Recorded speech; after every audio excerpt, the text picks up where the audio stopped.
خوش آمدید، ایک بار پھر آپ کی خدمت میں حاضر ہیں اور رحمت رمضان کی روح پرور نشریات آپ دیکھ رہے ہیں 5D HD اور پلے انٹرٹینمنٹ HD سے براہ راست ثناخوانی بھی ہو رہی ہے۔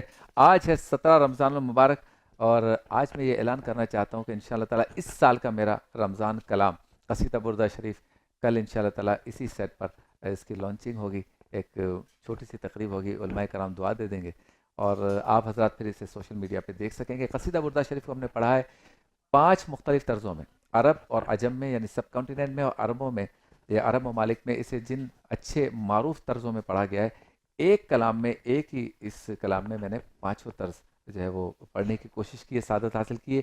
ساتھ ہی امام بوصیری رحمۃ اللہ علیہ، امام شرف الدین بوصیری رحمۃ اللہ علیہ جو قصیدہ بردہ شریف کے مصنف اور شاعر ہیں، ان کا ایک چھوٹا سا تعارف بھی جو ہے وہ اسی کلام میں شامل ہے، تو ضرور آپ دیکھیے گا، میرے لیے دعا کیجیے گا، اللہ تعالیٰ اس صحیح کو اپنی بارگاہ میں قبول و منظور فرمائے۔ اور آپ حضرات بھی جو سنیں گے تو یہ قصیدہ بردہ شریف علماء کرام فرماتے ہیں کہ ایک وظیفہ بھی ہے، تو جب سنتے ہیں تو یقیناً ہر مراد بھی پوری ہوتی ہے۔ دوسرا، آج 17 رمضان المبارک ہے اور ہم یوم بدر کے حوالے سے، یوم الفرقان کے حوالے سے بھی گفتگو کریں گے، اور آج میرے قائد علامہ شاہ احمد نورانی صدیقی رحمۃ اللہ علیہ کا یوم پیدائش بھی ہے، تو اس حوالے سے بھی مختصر بات کریں گے۔ پہلے چلتے ہیں اس سیگمنٹ کی جانب جس میں علماء کرام ہمارے ساتھ ہوتے ہیں، ایک خاص موضوع ہوتا ہے اور آج کا موضوع ہے یوم الفرقان، غزوہ بدر۔ سیگمنٹ کا نام ہے عالم ٹائم۔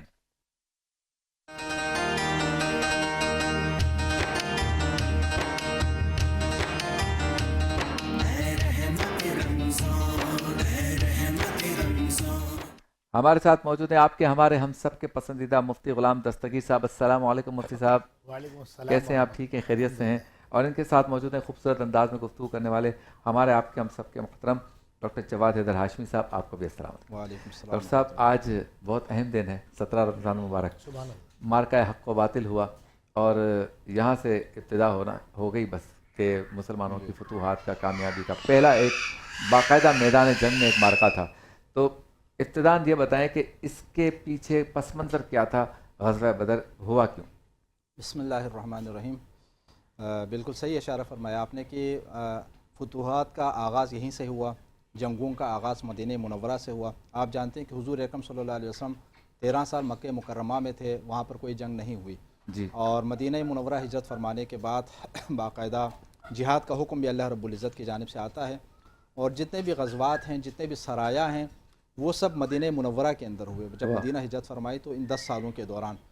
اچھا، اس کے پس منظر کے حوالے سے آپ نے پوچھا ہے، پس منظر جو ہے اس کا کچھ یوں ہے کہ آپ جانتے ہیں کہ مسلمان پہلے مکہ مکرمہ میں جب تھے جی، تو مکہ مکرمہ میں کفار قریش کا غلبہ تھا، ظاہری طور پر ان کا تسلط تھا، صحیح، ٹھیک ہے، جس کی وجہ سے وہ مسلمانوں کو تشدد کا نشانہ بناتے رہتے تھے، صحیح، ان کے سامنے رکاوٹیں کھڑی کرتے رہتے تھے، نہ صرف عام مسلمانوں کو، عام صحابہ کرام کو، بلکہ خود رسول اکرم صلی اللہ علیہ وسلم کے لیے بھی ان کے اوپر بھی سختیاں کرتے تھے۔ آپ جس رستے سے گزرتے اس رستے کے اوپر کانٹے بچھا دینا، جہاں سے آپ گزرتے آپ کے اوپر نعوذ باللہ کوڑا کرکٹ ڈال دینا، ٹھیک ہے، اور آپ مسجد الحرام کے اندر جا کر اگر سجدہ کرتے تھے تو آپ کے پیٹھ مبارک کے اوپر، سر مبارک کے اوپر جو ہے اونٹ کی اوجری وغیرہ ڈال دینا، اس طرح کی کافی ساری گستاخیاں وہاں پر تھی۔ جی، لیکن جب یہاں ہجرت فرمائی ہے تو لیکن ان حالات میں مسلمانوں کو ہجرت کرنا پڑی، ٹھیک ہے، اللہ رب العزت کی جانب سے انہیں ہجرت کا حکم ملا، کیونکہ اہل مدینہ کچھ لوگ جو دائرہ ایمان کے اندر آئے، انہوں نے مسلمانوں کو دعوت بھی دی، تو بہرحال بعثت کے 13 سالوں کے بعد اللہ رب العزت کے اذن سے حضور اکرم صلی اللہ علیہ وسلم نے ہجرت فرمائی، لیکن آپ کی ہجرت سے پہلے صحابہ کرام ہجرت فرما چکے تھے، تو جب انہوں نے ہجرت فرمائی تو وہ خالی ہاتھ یہاں سے گئے ہیں، ٹھیک ہے، خالی ہاتھ یہاں سے گئے، نہ ان کے پاس مال ہے، نہ ان کی زمینیں ہیں، نہ ان کا گھر بار ہے، ان سب کے اوپر کفار قریش قابض ہو چکے ہیں۔ تو یہاں آنے کے بعد اب کفار قریش کا جو قافلہ تجارت کی غرض سے جاتا تھا، کیونکہ مکہ مکرمہ کے لوگ تجارت کرتے تھے، زیادہ ان کا پیشہ تجارت تھا، 2 سیزن میں وہ تجارت کے لیے کبھی شام جاتے، کبھی یمن جاتے، جس کا تذکرہ بھی قرآن کریم کے اندر سورہ قریش کے اندر اللہ تعالیٰ نے فرمایا کہ لإیلافہم قریش ایلافہم رحلۃ الشتاء والصیف، انہی 2 تجارتی سفر کی جانب جو ہے وہ اشارہ ہے۔ تو جب ان کا قافلہ جا رہا تھا تو اس وقت مسلمانوں نے اس قافلے کا تعاقب کیا تھا، اور قافلے کا تعاقب کرنے کا مقصد جو ہے یہی تھا کہ چونکہ ان کے گھر بار کے اوپر ان کا قبضہ ہو چکا تھا، ان کی زمینوں کے اوپر قبضہ ہو چکا تھا، اور ان کے اموال کے اوپر قبضہ ہو چکا تھا، تو بہرحال یہ سبب بنا اس بات کا کہ کفار قریش کے لوگ اس قافلے کے، اس تجارتی قافلے کی مدد کے لیے میدان کے اندر نکلیں اور پھر یہ معرکہ جو ہے وہ بدر کے میدان کے اندر پیش آ جاتا ہے کہ جس میں مسلمانوں کی تعداد کم ہے اور کفار قریش کی تعداد زیادہ ہے. تعداد کے حوالے سے اگر آپ بات کر لیں تو تقریباً 950 یا 1000 مسلمان ہیں اور 313 مسلمان ہیں اور ان کے مقابلے میں 950 سے 1000 تک کفار ہیں. یعنی آپ اگر دیکھیں تو تقریباً 3 گنا ان کی تعداد زیادہ ہے. لیکن دوسری جانب جو لوگ ہیں وہ ان کا دل ایمان سے خالی ہے, وہ تکبر کا شکار ہیں, وہ بتوں سے استمداد طلب کرتے ہیں, جبکہ یہاں جو 313 مجاہدین ہیں وہ اللہ رب العزت کے اوپر یقین رکھتے ہیں, ان کا ایمان اللہ رب العزت کے اوپر ہے, ان کا اعتبار جو ہے وہ تعداد کے اوپر نہیں ہے, وہ تعداد کی کمی اور کثرت کو نہیں دیکھ رہے بلکہ اللہ رب العزت کی غیبی مدد اور اس کو دیکھ رہے ہیں, اور پیغمبر اکرم صلی اللہ علیہ وسلم کی قیادت ان کو نصیب ہے.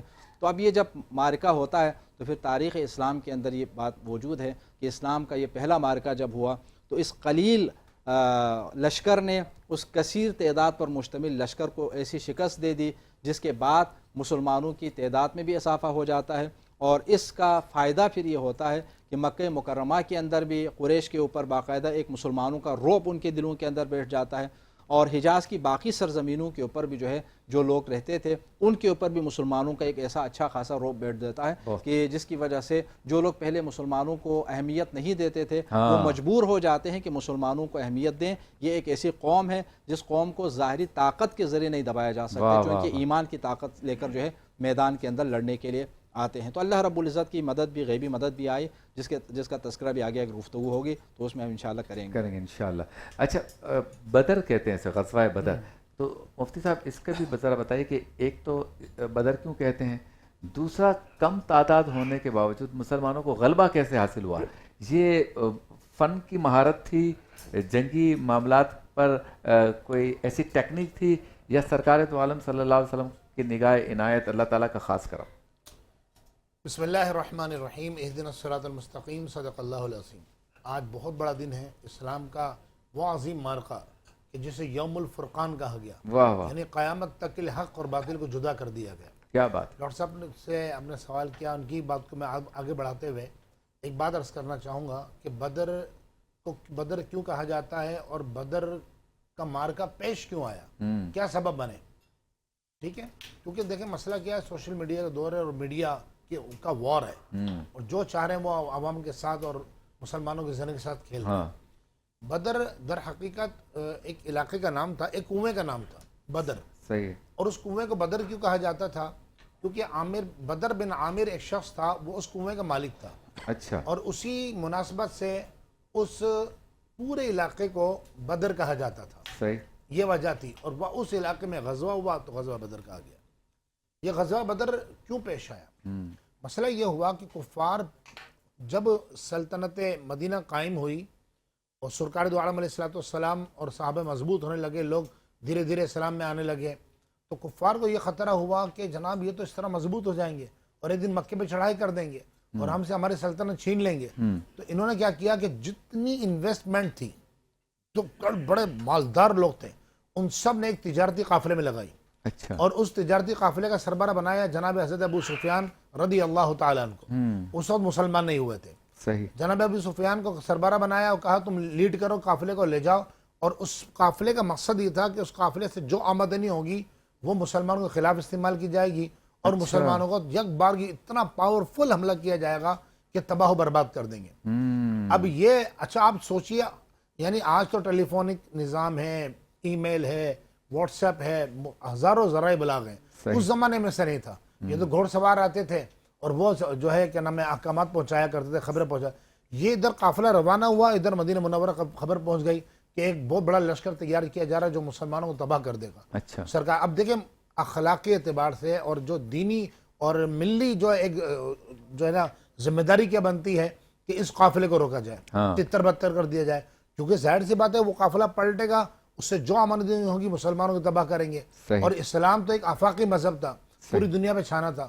اب سرکار دو عالم علیہ السلام نے چند صحابہ کرام کو روانہ کیا جس میں مولا علی بھی شامل تھے, اور یہ حضرات قدسیہ گئے.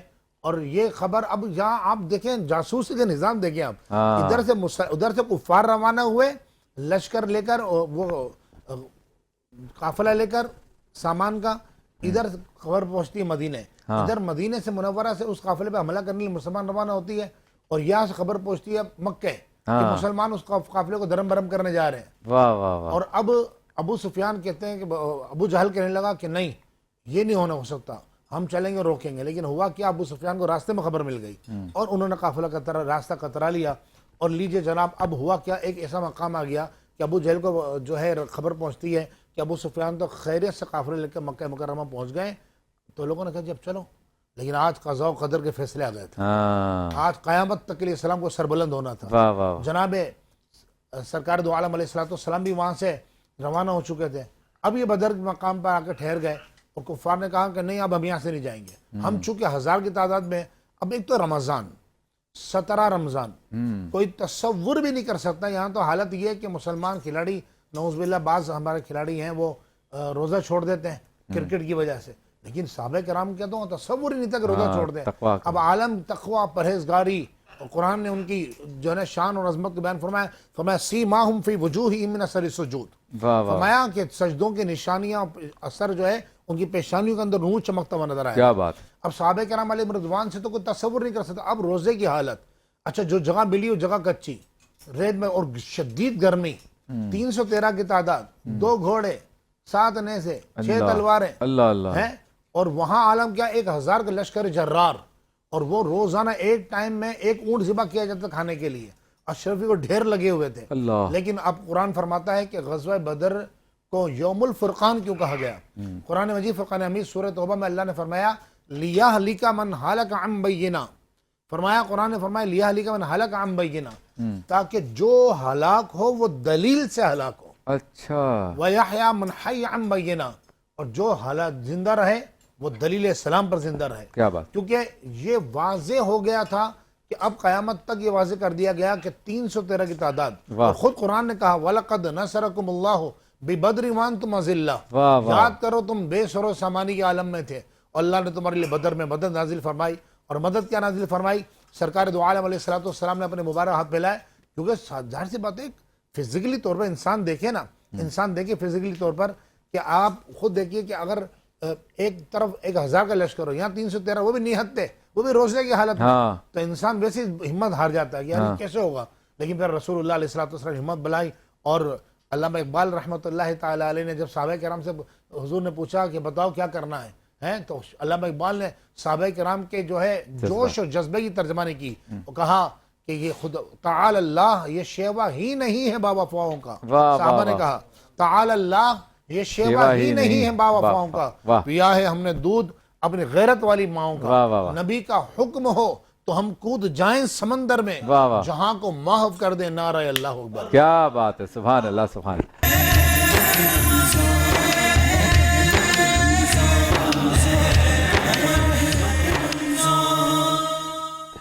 Welcome back. غزوہ بدر کا تذکرہ ہو رہا ہے، لوگوں کے ذہن میں سوال آتا ہے کہ تاریخ اسلام کا مطالعہ کریں تو جنگیں بہت زیادہ ہوئی ہیں، تو ڈاکٹر صاحب اس کا کیا جواب دے؟ اتنی زیادہ جنگیں، غزوات، سرائے، اور لوگ قتل بھی ہوئے، شہید بھی ہوئے اس طرف سے، تو اسلام جو پھیلا اسی وجہ سے شاید لوگ غلط فہمی میں یہ کہتے ہوں گے جو ہمارے دشمن ہیں یا دوسری طرف کے لوگ ہیں کہ کیا یہ تلوار سے ہی پھیلا ہے؟ جی، یہ بڑا اہم سوال آپ نے پوچھا ہے۔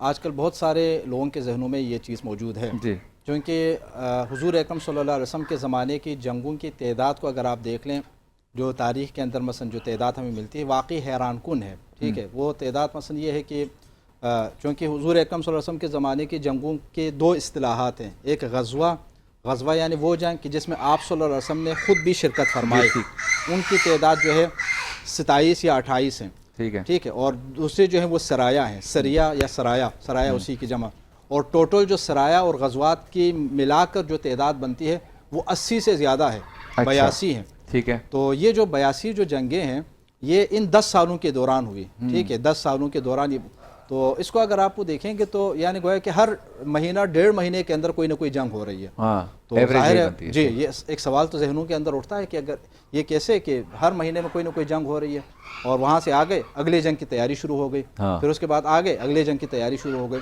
تو واقعی ذہنوں کے اندر یہ سوال اٹھتا ہے کہ کیا اسلام تلوار کے ذریعے پھیلا؟ اتنی زیادہ جنگیں، حضور اکرم صلی اللہ علیہ وسلم تو رحمت للعالمین ہیں، تو اتنی ساری جنگیں کیوں ہیں؟ تو دیکھیں یہاں پر اصل میں ہمیں ان جنگوں کے حقیقت کو نا اس زمانے میں جا کر اگر جائزہ لیں گے تو پھر آپ کے سامنے یہ چیز واضح ہو جائے گی. یہ جنگوں کی تعداد اتنی جو آئی ہے، حقیقت میں جنگیں اتنی نہیں ہیں. اچھا جی، حقیقت میں جنگ تو اسے کہتے ہیں نا کہ جہاں پر تلوار چلے، جہاں پر قتال ہو، جہاں پر خون خرابہ ہو دونوں جانب سے، ایک جانب سے بھی. تو ان کی تعداد ٹوٹل تمام مورخین، تمام سیرت نگاروں کے مطابق 10 سے کم ہے. اچھا جی، تو 82 کی تعداد کہاں اور 9 کہاں؟ صحیح. 9 یعنی جنگیں ایسی ہیں کہ جن کے اندر باقاعدہ تلوار چلی ہے، خون بہا جن میں ہے. خون بہا ہے. ٹھیک ہے. باقی کیا ہے؟ اب سوال یہ کہ اگر صرف ان میں 9 کے اندر جو ہے خون بہا ہے تو باقیوں کو آپ جنگ کا نام کیوں دے رہے ہیں؟ دیکھیں اصل میں ہمارے ہاں جب تاریخ نویسی کا آغاز ہوا نا، سیرت نویسی کا آغاز ہوا، اور اسلام کے ابتدائی دور میں اس زمانے میں عرب کے اندر جنگوں کو بہت زیادہ اہمیت دی جاتی تھی. ٹھیک ہے، ہر چیز کو وہ جنگ کا نام دے دیتے تھے اور باقاعدہ اس کو بہت زیادہ اہمیت دیتے تھے. کسی بھی مشن پر اگر چلے جاتے، آپ جانتے ہیں کہ حضور اکرم صلی اللہ علیہ وسلم نے ہجرت کے بعد ریاست مدینہ قائم فرمائی. صحیح. آج ہم ریاست مدینہ کا نام سنتے ہیں نا، میثاق مدینہ اصل میں ریاست مدینہ کا آغاز ہے. صحیح. جب آپ نے یہ معاہدہ فرمایا کہ اگر لوگوں کے درمیان اختلافات ہوں گے تو ان اختلافات کے حل کے لیے حضور اکرم صلی اللہ علیہ وسلم کی جانب رجوع کریں گے. صحیح. مطلب کیا؟ یعنی آپ اتھارٹی ہیں. صحیح. ٹھیک ہے، چاہے وہ یہودی قبائل ہوں، چاہے مسلمان سارے بات مانیں گے. باقی سارے کے سارے لوگ. تو اسلامی ریاست کی ذمہ داری کیا ہے؟ اپنے ملک کے اندر، باقی عقائد کے اعتبار سے وہ ساری چیزیں اپنی جگہ، اپنے ملک کے اندر امن و امان کو قائم رکھنا. حضور اکرم اس اسلامی ریاست کے، ریاست مدینہ کے ہیڈ آف دی اسٹیٹ آپ صلی اللہ علیہ وسلم ہیں. آپ کے فرائض میں شامل ہے کہ آپ اپنے لوگوں کی جان و مال اور عزت و آبرو کا تحفظ کریں. کبھی کبھی ایسا ہوتا تھا کہ زمانے جاہلیت میں باقی لوگ جو ابھی تک دار اسلام میں نہیں آئے تھے، ان کی جانب سے مسلمانوں کے چراگاہوں کے اوپر، مسلمانوں کی سرزمینوں کے اوپر حملے ہوتے تھے. وہ بکریاں چرانے کے لیے، وہ جو ہے مال غنیمت چرانے کے لیے حملے وغیرہ کرتے تھے. علامہ شبلی نعمانی نے اپنی کتاب کے اندر جو کہا ہے نا کہ غنیمت کو غنیمت بھی اسی لیے کہا گیا، جنگوں کے نتیجے میں ان کو غنم ہاتھ آتا تھا.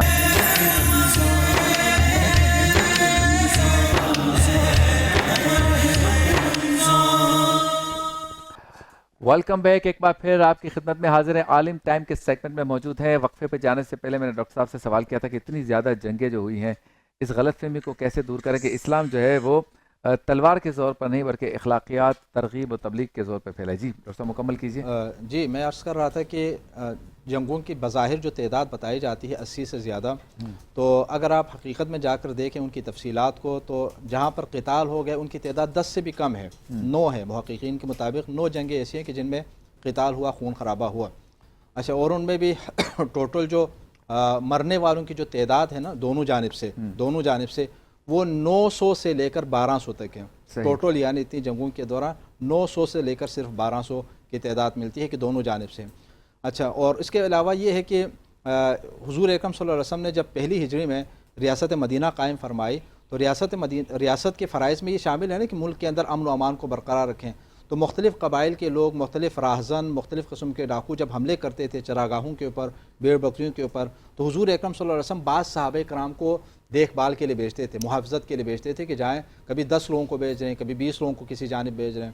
تو 10 آدمی جو گئے، 20 آدمی جو گئے، وہ جنگ کے لیے تو نہیں جا رہے ہیں نا، وہ وہاں حالات کو کنٹرول کرنے کے لیے جا رہے ہیں. اب بعد میں آنے والے مورخین نے کیا ہے، ان کو بھی سریہ اور جنگ کے عنوان سے تاریخ کے اندر نوٹ کیا. تو اس طرح جس طرح آج ہوتا ہے نا کہ آپ کے شہر کے اندر مختلف علاقوں میں امن و امان کو برقرار رکھنے کے لیے پولیس کی گاڑیاں گشت کر رہی ہوتی ہیں. جیسے آج کل خوارج کا مقابلہ کرنے کے لیے، وہ تو چلو پاکستانی آرمی کر رہی ہے، تو یہ جنگ تھوڑی ہے. ہم حالت جنگ میں ضرور ہے لیکن کر رہے ہیں ہم سینہ، وہ جو سرکوبی جہنم کی کرنی ضروری ہے. اس لیے وہ امن و امان کو قائم رکھنے کے لیے نا، وہ جنگ نہیں ہے. آپ جو ہے جہاں پر کچھ لوگ جو ہے شرپسندی کر لیں تو آپ پولیس کے کچھ گاڑیاں جو وہاں پر چلی جائیں، ہو سکتا ہے کچھ دستے وہاں پر جائیں، رینجر کے کچھ لوگ وہاں پر جائیں. تو جنگ آپ اس کو لیکن تاریخ کے اندر ان ساری چیزوں کو جنگ کا عنوان دیا گیا. ٹھیک ہے حضور، کیونکہ 10 آدمی ہیں، 20 آدمی ہیں، کبھی 40 آدمی ہیں، کبھی 50 آدمی ہیں، ان لوگوں کو آپ بیچ رہے ہیں وہاں پہ علاقوں کو کنٹرول کرنے کے. اور وہ وہاں پر جاتے تھے، جانے کے بعد جو ڈاکو وغیرہ ڈاکہ ڈالنے کے لائے ہوتے تھے وہ وہاں سے بھاگ جاتے، یہ لوگ واپس آ کے حضور اکرم صلی اللہ علیہ وسلم کی خدمت میں بتا دیتے تھے. تو اصل میں وہ ریاست کے فرائض میں شامل تھا کہ ملک کے اندر امن و امان قائم کرنے کے لیے جو لوگ اس ریاست کے دائرے کے اندر آئے ہیں ان کے جان و مال کا تحفظ کرنے کے لیے آپ نے جو انتظام فرمایا ہوا تھا اس کو بعد میں آنے والے مورخین نے جو ہے جنگ کا عنوان دیا تو تعداد اتنی بڑھ گئی. ورنہ اصل جو تعداد ہے وہ 9 ہے.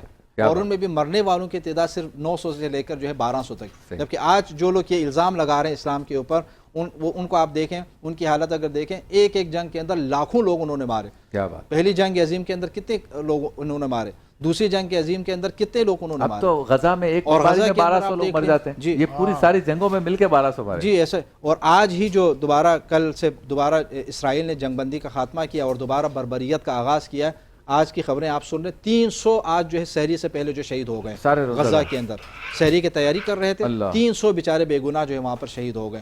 ایک طرف جنگ بندی کا معاہدہ کر لیا اور اس کے بعد دوبارہ جو ہے وہ کیا اعتراض وہ کر رہے ہیں جو ہر گھنٹے میں 900 مار رہے ہیں. اعتراض وہ کر رہے ہیں کہ بھئی اتنے لوگ مسلمانوں نے غزوات اور جنگ میں 900 سے لے کے 1200 لوگ مر گئے, ایسا کیوں کیا؟ وہ لوگ اعتراض کریں جو ہر گھنٹے میں 1200 مار رہے ہیں, خود ہی مار رہے ہیں اور اعتراض بھی کر رہے ہیں. اور چھوٹے چھوٹے بچوں کو مارتے ہیں, خواتین کو قتل کر دیتے ہیں. غزہ کے معاملے میں آپ دیکھیں نا, زیادہ تر مرنے والوں کی تعداد جو ہے شہداء کی وہ خواتین اور بچوں پر مشتمل ہے. صحیح, بہت شکریہ. اچھا, میں نے اپنی گفتگو کے سٹارٹ میں یا اس پروگرام کے درمیان میں بھی میں نے گفتگو کی تھی کہ ماہ رمضان مبارک میں کئی اللہ کے ولیوں کا بھی یوم ولادت آتا ہے, یعنی اہل بیت اطہار کا آتا ہے, صحابہ کرام کا آتا ہے, لیکن اللہ کے کچھ نیک بندے جو ہمارے سب کانٹیننٹ میں اور اس خطے میں پیدا ہوئے, ایسے نیک لوگ علماء جنہوں نے دین کی اور ملک کی خدمت کی, ان میں ایک نام علامہ شاہ احمد نورانی صدیقی کا ہے, جنہوں نے ہماری جوانیاں بچائیں, ہم جیسے بہت سے لوگوں کی, اور تقریباً 20,000 سے زائد غیر مسلموں کو جو ہے وہ دائرہ اسلام میں جو ہے وہ داخل کیا. علامہ نورانی جو ہے انہوں نے ہمیشہ حق و صداقت کا علم بلند کیا. پاکستان میں سینٹ کے ممبر رہے, قومی اسمبلی کے ممبر رہے, قائد حزب اختلاف رہے. اس کے علاوہ وزیر اعظم کا جب الیکشن ہوا 1970s میں یا 70 اور 80 کے درمیان, تو اس میں انہوں نے جو ہے وہ حصہ بھی لیا. اس کے علاوہ تحریک نظام مصطفیٰ کی بنیاد رکھی. پاکستان کے آئین میں جو اس وقت مسلمانوں کی تعریف ہے وہ ان کے ہاتھ سے لکھی ہوئی ہے. شناختی کارڈ اور پاسپورٹ پہ جو ہم حلف لکھتے ہیں, جس کے نیچے ہم سائن کرتے ہیں, وہ علامہ نورانی کا لکھا ہوا ہے. اس کے علاوہ پاکستان میں قادیانیوں کو غیر مسلم اقلیت قرار دلوانے کا جو قانون ہے وہ انہوں نے پاس کروایا. پاکستان کے قانون میں مسلمان کی تعریف شامل کروا کے صدر, وزیر اعظم, گورنر, وزیر اعلیٰ, ان سب کے جو حلف ہیں وہ علامہ نورانی کے ہاتھ سے لکھے ہوئے. اور کمال یہ کہ سارے کام انہوں نے تمام مسالک کے لوگوں کو ساتھ ملا کر کیا. اس کے بعد بھی پاکستان میں جب جب فرقہ واریت کی ہوا چلتی تھی تو علامہ نورانی اتحاد بین المسلمین کے لیے سامنے آتے. آپ نے پاکستان میں مسلم قومیت کے پرچم کو بلند کیا. کراچی میں جب گولیوں کی بوچھار تھی اس وقت آپ نے گولیوں کی بوچھار میں صلاۃ و سلام پڑھا, ہمیں سکھایا, بتایا کہ ہماری شناخت جو ہے وہ غلامی رسول ہے. اس کے علاوہ 17 زبانوں پہ عبور تھا. 63 سال تک نماز میں جو ہے وہ تراویح کی نماز میں قرآن پاک پڑھاتے رہے. حافظ قرآن تھے, عالم تھے, فاضل تھے, شیخ الحدیث تھے, مقرر تھے, انگریزی بہت اچھی بولتے, فرانسیسی بہت اچھی بولتے, ڈچ زبان پر ان کو عبور حاصل تھا, فارسی پر عبور حاصل تھا, عربی پر عبور حاصل تھا. جب تقریر کرتے تو لوگ خاموشی سے سنتے تھے. یہاں تک کہ جب تمام مسالک کے علماء بیٹھے اور انہوں نے یہ فیصلہ کیا کہ ہمیں امریکہ اور صہیونی طاقتوں کے خلاف مل کر مقابلہ کرنا ہے اور ایک اتحاد بنانا ہے, تو سب نے کہا کہ اس اتحاد کے سربراہ علامہ شاہ احمد نورانی ہوں گے. عبداللہ شاہ غازی رحمۃ اللہ علیہ کے مزار کے ساتھ آج وہ ان کا مدفن ہے. اللہ تعالیٰ سے دعا ہے کہ ان کی تربت پر ہزاروں رحمتیں اور برکتیں نازل فرمائے, اور ہم سب کو علماء کی جید, علماء کی سیرت پر, ان کی حالات زندگی پر عمل کرنے کی, دیکھنے کی, سمجھنے کی توفیق عطا فرمائے. میں یہ سمجھتا ہوں کہ آج ہم لوگ یا مجھ جیسے بہت سے لوگ جو اس فیلڈ میں ہیں, اس مقام پر ہیں, وہ علامہ نورانی جیسے عظیم قائد کی وجہ سے ہیں, جن کے جنازے میں وہ لوگ پہلی صف میں آنے کے لیے ایک دوسرے کو دھکے مار رہے تھے, جنہوں نے جو ساری زندگی ان کو سمجھ نہ سکے. آج ان کے جانے کے بعد ہمیں پتہ چل رہا ہے کہ ان کی کمی کس طرح سے محسوس ہو رہی ہے. اس لیے جب بھی کوئی عالم دین, کوئی اچھا اللہ کا ولی, کوئی اللہ کا نیک بندہ ہمیں اطراف میں اپنے معاشرے میں مل جائے تو ہمیں چاہیے کہ ہم ان کی قدر کریں. جی مفتی غلام دستگیر صاحب کیا کہیں؟ اللہ اکبر, سبحان اللہ, حضرت عبدیدہ کر دیا اس بات نے. واقعی میں تو خیر بہت چھوٹا سا تھا جب حضرت کا وصال ہوا. علامہ شاہ احمد نورانی رحمۃ اللہ تعالیٰ علیہ کی 2-4 میری ملاقاتیں ہیں. جس زمانے میں لاہور میں پڑھا کرتا تھا تو سے بچپن تو بچپن ہی ہوتا ہے, چھوٹی عمر تھی اور اتنا علماء کا ادراک بھی نہیں تھا. لیکن جب حضرت وصال ہو گیا اور جب ہم خود اس فیلڈ میں آئے تو اندازہ ہوا کہ حضرت نے کیا, مطلب اللہ نے ایک آفاقی شخصیت بنایا تھا. آج دعوت اسلامی جو ہے اس کی بنیاد دعوت اسلامی, اور ڈاکٹر جواد صاحب جو ہیں ان کی مسلک سے تعلق رکھنے جتنے جید علماء ہیں, علامہ ساجد نقوی صاحب, موسی صاحب اور دیگر سب, ملی یکجہتی کونسل کی بنیاد علامہ, میں ان سب کے ساتھ بھی رہا ہوں نا, تو میٹنگ میں وہ سب کہتے تھے ہمارے قائد, ہمارے لیڈر. تاریخی کام کیے ہیں سارے کام علامہ شاہ نورانی رحمہ کے تاریخی کام ہیں. لیکن بدقسمتی ہماری کہ ہم مطلب جانے کے بعد ختم ایک اور کمال کی بات بتا دوں، کیونکہ میں کافی چیزوں کا رازداں ہوں۔ جب حضرت کا وصال ہوا نا تو اس کے بعد چہلم ہوا، تو وصال سے لے کے چہلم تک ان 40 دنوں میں ان کی ذات پر 120 کتابیں لکھی گئیں، صرف ان 40 دنوں میں۔ کوئی ادھر سے آ رہی ہے، کوئی انگریزی میں آ رہی ہے، کوئی موریشس سے لکھ کے بھیج رہا ہے۔ تو میں جب وہ اسٹال کے لیے ہم سے اجازت لی جا رہی تھی، کیونکہ ہزاروں کا مجمع ہونا تھا، تو ایک نے کہا کہ میں نے ساری کتابیں جمع کر لی ہیں، پوری دنیا میں خطوط لکھے ہیں، اور کل 120 نئی کتابیں آئیں گی ان کی زندگی۔ اور اس وقت کراچی یونیورسٹی میں بھی ان کے نام پر جو ہے کافی لوگوں نے ڈاکٹریٹ کی ڈگری ریسرچ کیا ہے، ان کی شخصیت پر، اور ڈاکٹریٹ کی ڈگری بھی حاصل کی ہے۔ میں آپ اندازہ لگائیں وہ جو کام کیے ہیں پوری دنیا کے اندر بلا مبالغہ، واقعی مطلب عالمی شہرت یافتہ جس کو کہتے ہیں واقعتاً، جنرلی لیکن اس کے باوجود آپ قرآن سے شغف دیکھیے ان کا کہ 63 سال تک تراویح پڑھانا، ہاں مسلسل کوئی ناغہ نہیں کو کیا۔ پتہ نہیں ہے تراویح پڑھانا کتنا مشکل ہے، عام حافظ قرآن تراویح پڑھا ہی نہیں اور سکتا۔ آج اگر کوئی چاہے نا کہ میں اپنے بچے کو ایسا بنا دوں، تو پہلے تو یہ سوچنا ہے کہ اس کی عمر 77 سال کی ہو، تاکہ وہ 63 سال میں تراویح پڑھائے، باقی خواص الگ ہیں۔ یعنی ایک بندہ ہے جو سیاسی اعتبار سے بھی ہے، دینی اعتبار سے، مذہبی اعتبار سے، ملی اعتبار سے، کتابیں لکھنا، پوری دنیا کے اندر نیٹ ورک، پوری دنیا سے ملاقات۔ حضرت کبھی میں نے نہیں سنا ان کے اہل خانہ سے قریبا کہ ان کی تہجد کی نماز قضا ہو۔ اللہ، پیر و جمعرات کا روزہ پابندی سے رکھتے ہیں، مغرب کے بعد قرآن پڑھنا ہی پڑھنا ہے۔ میں نے وزیر اعلیٰ کو دیکھا ہے کہ وہ سیڑھی پہ بیٹھے تھے، کہا آپ لیٹ آ گئے، حضرت صاحب قرآن ختم کریں گے پھر آپ آئیں گے۔